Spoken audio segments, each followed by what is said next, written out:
श्री कृष्ण गोविंद हरे मुरारी, हे नाथ नारायण वासुदेवाय, हरिओम नारायण नारायण। अष्टावक्र गीता, तीसरा प्रकरण।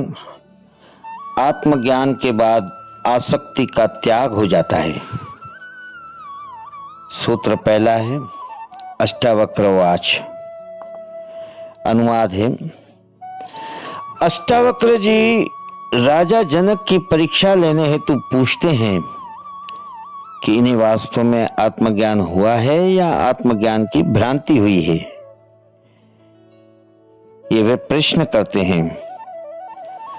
आत्म को तत्वतः एक और अविनाशी जानकर भी तुझ आत्मज्ञानी धीर को धन कमाने में क्यों आसक्ति है। व्याख्या। राजा जनक गुरु का उपदेश सुनकर जाग गए, भ्रांति मिट गई, वे सत्य को उपलब्ध हो गए। उनका अहंकार जाता रहा, कर्तापन जाता रहा, व्यष्टि में समिष्ट हो गए, नया रूपांतरण हो गया। उन्होंने कहा, यह सब स्वभाव से हो रहा है। जब तक मनुष्य कर्ता भोक्ता है तब तक संघर्ष है, तनाव है।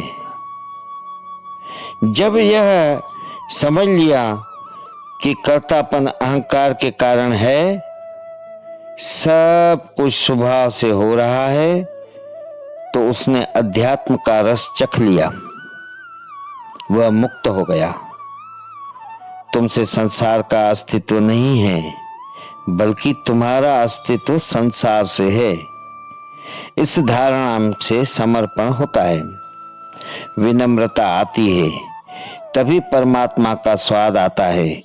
जनक जी को अभिव्यक्ति के बाद अष्टावक्र जी उनकी परीक्षा लेने हेतु कई प्रश्न करते हैं कि इसे वास्तव में आत्मज्ञान हुआ है या बौद्धिक भ्रांति मात्र हुई है। अष्टावक्र जी सामान्य शिक्षक नहीं हैं, वे गुरु हैं। शिक्षक बौद्धिक ज्ञान मात्र देता है, किंतु गुरु अनुभव देता है, रूपांतरण करता है, मुक्त कर देता है। बौद्धिक ज्ञान से ज्ञानी होने का भ्रम पैदा हो सकता है। शास्त्रों के अध्ययन एवं उपदेश से जानकारी होती है, पहुंचना नहीं हो सकता है। आत्म ज्ञान आत्म जागृति से ही होता है। अष्टावक्र जी उनकी परीक्षा लेने हेतु प्रश्न करते हैं कि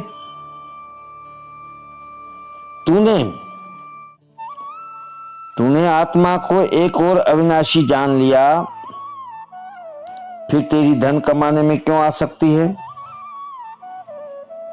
राजा जनक ने भौतिक पदार्थों का त्याग नहीं किया, कपड़े नहीं बदले, सन्यासी नहीं हुए, नग्न नहीं हो गए, महल छोड़कर जंगल नहीं गए, राज्य भी नहीं छोड़ा। सब जैसा था वैसा ही चल रहा था। इसीलिए अष्टावक्र जी पूछते हैं कि आत्मज्ञानी होकर तेरी क्या अभी भी धन कमाने में आसक्ति है? क्या अभी भी परिग्रह में तेरी आस्था है? क्या अभी भी तुझे पद, प्रतिष्ठा, मान, सम्मान में आसक्ति है? क्या अभी भी सिंहासन में तेरी रुचि है? धन, पद, प्रतिष्ठा, सम्मान आदि की दौड़ तो अज्ञानी की दौड़ है। जिसको हीरा नहीं मिला वही कंकड़ पत्थर इकट्ठे करता है। जो स्वयं प्रतिष्ठित नहीं है वही दूसरों से प्रतिष्ठा पाना चाहता है। जो भीतर से भिखमंगा है वही बाह्य वस्तुओं का संग्रह करता है। जिसे स्वयं में सुख नहीं मिला वही बाह्य पदार्थों में सुख ढूंढता है। आत्मज्ञान तथा वासना साथ साथ नहीं रह सकती। प्रकाश आने पर अंधेरा नहीं रह सकता। आत्मज्ञानी के लिए ये सारी भौतिक संपदाएं होना बुरा नहीं है, न पाप है। धन कमाना भी बुरा नहीं है। पत्नी, बाल बच्चे, घर गृहस्थी होना भी बुरा नहीं है, किंतु इनके प्रति आसक्ति बुरी है। जो है उसे छोड़ना भी आसक्ति ही है। बिना आसक्ति के भी सब कुछ रखा जा सकता है, भोगा जा सकता है, एवं कुछ नहीं होने पर भी आसक्ति हो सकती है। अतः ज्ञान और अज्ञान का संबंध भौतिक पदार्थ के त्याग और संग्रह से नहीं, बल्कि आसक्ति और अनासक्ति से है।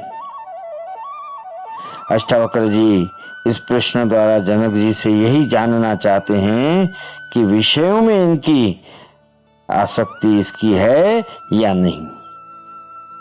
धन ही वासनाओं में वृद्धि करता है तथा वासनाओं के बढ़ जाने पर अन्याय पूर्वक भी यह अधिक धन प्राप्ति की इच्छा करने लगता है। धन के कारण ही लोभ, मोह, राग, द्वेष, ईर्ष्या, घृणा, शीना शक्ति, परिग्रह, उसकी सुरक्षा, दुश्मनी, हत्याएं आदि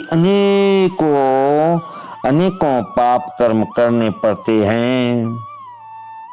इसीलिए धन को सब पापों का मूल कहा गया है। अष्टावक्र जी इसी कारण प्रथम प्रश्न में ही धन के प्रति आसक्ति की बात पूछते हैं। यदि धन के प्रति आसक्ति नहीं है तो वह अनेकों पापों से अपने आप ही छूट जाता है। वाह! फिर इनका परित्याग नहीं करना पड़ता एवं धन में आसक्ति रहते इन सब बुराइयों से बचा ही नहीं जा सकता।